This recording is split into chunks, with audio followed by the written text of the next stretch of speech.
As we come to the end of spring, I want to discuss how I approach spring cleaning this year. But first, let's understand the general idea of spring cleaning. For most people, spring cleaning is a seasonal deep dive into tidying and organizing their home, marking a fresh start. It originated as a practical necessity in colder climates to air out houses and scrub away the soot and grime that accumulated during the dark, sealed up winter months. While this is practical, the tradition has some cultural roots. For instance, the Persian New Year and the Jewish preparation for Passover. During these times, spring cleaning symbolizes purification and casting out the old to make way for the new beginnings. For this reason, among many others, every spring people declutter their homes, they donate the things that no longer spark joy, rearrange the furniture, and deep clean the corners they've been ignoring since October. After all, tackling accumulated clutter creates a feeling of order and can provide a mental boost, often leaving you feeling refreshed and more in control of your living spaces. So back to me. How did I tackle spring cleaning this year?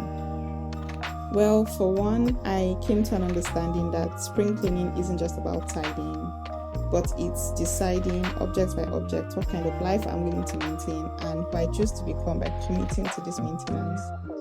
This approach poses a different question and it forced me to react differently. So instead of asking myself, do I still need this while getting rid of things, I ask myself if keeping this thing requires a version of me I'm no longer trying to be. This spring, I switched out my non-stick pots for stainless steel. And I'm saying that laughing because it might seem like a very small domestic decision. But it took me the better part of 6 months to make that decision. And the reason I want to talk about it here is not because of the cookware, but it's what the process of getting there revealed. I had been cooking with coated non-stick pans for some years. And to be honest, these pans didn't come to me by choice. They were a wedding gift. And for anyone who has had to set up a home from scratch, you know that these expenses add up. So of course, when the pans were given to me, they were a welcomed addition at that time. They were fine, they were easy, convenient, and for the most part, I intentionally refused to think twice about them. But then I had a baby, and 6 months down the line, my son started solids, and it was time for me to revisit my cooking utensils.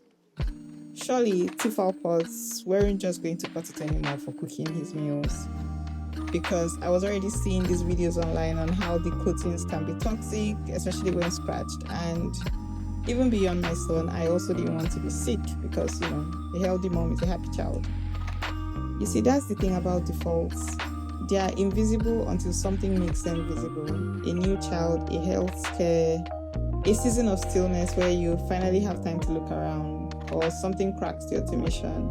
And suddenly, like me, you're standing in your kitchen holding your pan, which you've owned for, about 2 years, and realizing you never actually chose it to begin with. Most of us are living a significant part of our lives by default. Not because we're lazy or unthinking, but because the pace of modern life rewards automation. So every decision you don't have to make is freed up bandwidth for the next thing. And this is why it's very easy for us to inherit the diet our parents kept, the financial habits we absorbed growing up, the spiritual rhythms or lack thereof of our social environment, the products in our homes, the way we spend our evenings, and sometimes even the tone we take with people we love when we are tired. None of these defaults are, or rather I would say not all these defaults are necessarily wrong. Some of them are genuinely good. But the problem isn't the default, the problem is the unawareness. A default you've examined and chosen to keep is a conviction. A default you've never examined is just a habit wearing the mask of your life. And this is why my view of spring cleaning at its deepest is an invitation to stop and ask, did I choose this or did I simply accumulate it? That's a much harder question than whether the item still fits in the drawer, because sometimes the answer is that you've been living someone else's idea of a home, someone else's idea of health, someone else's idea of enough, and you never stop long enough to form your own.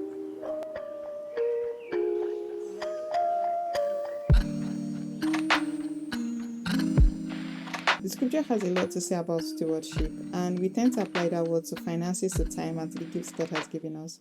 But I think stewardship is also about attention, about the quality of care we bring to the things entrusted to us. Proverbs 27:23 says, "Know well the condition of your flocks and give attention to your herds." I mean, I know that sounds like agricultural language, but the principle applies beyond farming.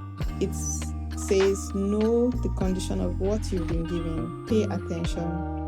Don't let things under your care drift into neglect simply because nothing has been broken yet. I feel that's what spring is in a way. It's the season that makes neglect visible. The light changes, the windows get opened, and suddenly you can see the dust that winter kept hidden. And God, I think, uses seasons, literal and figurative, to show us that some things need tending again. What we've been walking past, what we said would address and did not, need our attention. Remember, an examined life is not a burden. It is an act of faithfulness to yourself, to the people in your home, and to the God who put you in charge of it. So what does this look like practically? Because I know a lot of you are not interested in the philosophy that doesn't touch ground. And so I'm going to give you, 3 practical ways to approach spring cleaning. 1, identify your defaults. This is not for you to condemn them, just to name them. What is it in your home, your routine, your finances, your relationship, your diet, your spiritual life that you have not consciously chosen? Write down if you need to. The act of naming a default is the first step towards either owning it or changing it. 2, apply a simple test. Ask yourself, if I were building this life from scratch today with everything I know now, would I still choose this? Note, you're not asking yourself if, this is perfect. That's the wrong question. The right question is, would I choose it? And if your answer is yes, keep it with conviction. If no, or if you genuinely don't know, that's where your attention begins. 3rd, and this is important, change one thing at a time. I know there is a huge temptation during a season of clarity to overhaul everything simultaneously. I can relate to this temptation very well, but wholesale reinvention rarely holds water. One examined change made with intention and maintained with discipline does more for the shape of your life than 10 resolutions made in one afternoon and abandoned by Thursday.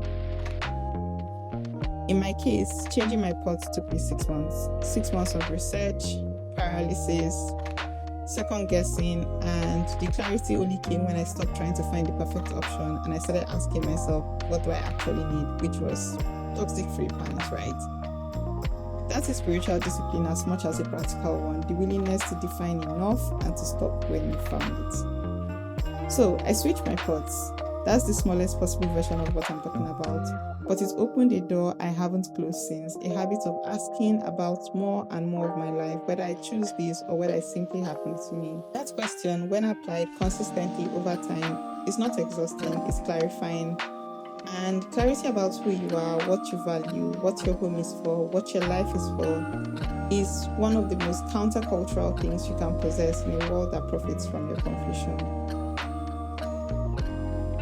You don't have to change everything this new season, but I will encourage you to examine at least one thing, one default, one habit, one corner of your life you've been walking past. Look at it honestly and ask, did I choose this? And if not, do I want to? That's enough to start with. So until next time, remain steady.